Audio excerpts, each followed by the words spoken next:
Hi everybody. Okay, so I'm back with another K-drama to see, have you already seen it? And if not, is this something that you would check out? So before we get into this video, you already know the drill. Like this video, follow me for more, and share this with someone you know that would be into K-dramas and would potentially check it out. Okay, so let's get into it. The name of today's K-drama is called Can This Love Be Translated? When this show starts out, we essentially see our main female lead. Her name is Chamui, and she's actually in Japan.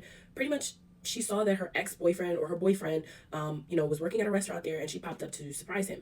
Now, when she reaches there, that's essentially when she kind of learns that the ex-boyfriend is with a woman, and the woman is about 7 months pregnant. So now she starts doing the math, and she said, he and I only just broke up 3 months ago, so how could this baby possibly be his, like, unless he was cheating on me?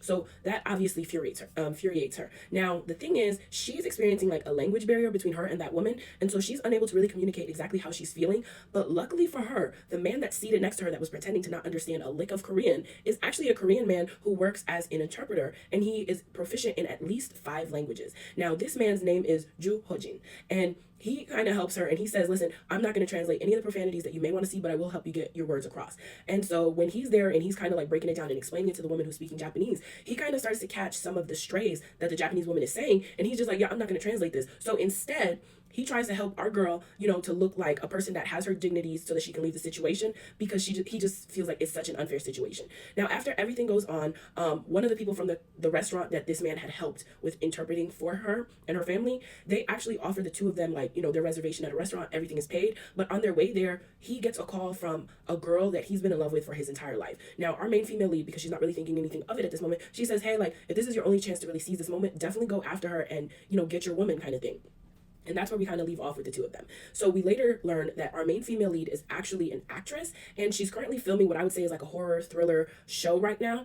And the name of that character is Dorami. So upon filming this, when she's getting ready to film the introduction, she's supposed to fall off the building after doing like a really creepy smile, and then the cables were supposed to pull her back up. Now, unfortunately, the cables actually snap, and our girl ends up falling. And after she falls, she's in a coma for a really long time. And upon waking up, she really learns that her character that she just played, Dorami, is a big hit, and fans have been anticipating her waking up from this coma. Upon waking up, she, kind of discovers that she's gone big. Like, everyone from everywhere knows this character, and they find the movie so scary but riveting at the same time. What ends up happening is later down the line, a reality TV show that she actually auditions for, because she would love the experience to step away from that Dorami character, because she really hated that she had to play that character. Initially, when she was doing the roles and the scenes, they did not let her know that it was going to be this scary. They kind of made it seem like she was only going to be doing like a few creepy scenes, but that the bulk of it would have been funny. That's not at all what this was.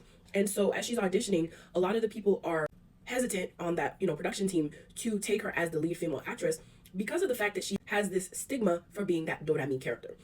Now, someone is able to kind of convince them to sign her off, because they learn that she has a closeness with this interpreter that they need, because the male lead actor is actually Japanese. And so the bargain for it was, yeah, okay, we'll take her as the lead female actress, but because you're coming on board. And so as we're watching the whole show, we kind of see that the Japanese male lead hates her. Like, he genuinely hates her, and it all seems to have stemmed from a bunch of misunderstandings and miscommunications. And so as we're watching this show, and we're watching, the interpreter translate between her and the Japanese guy, and he's essentially shielding her from a lot of the nasty retorts that he makes to her. And in that time, she's already kind of confessed to the interpreter. She's already developed some feelings for him. She's already thinking about him.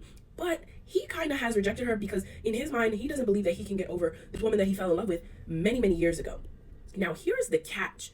This woman that he fell in love with many, many years ago is actually his older brother's fiance. So you really just have to watch it just to kind of see how our main female lead is able to navigate away from this character that brought her to stardom, how the interpreter is able to confess his feelings to this woman that he's been in love with for a really long time.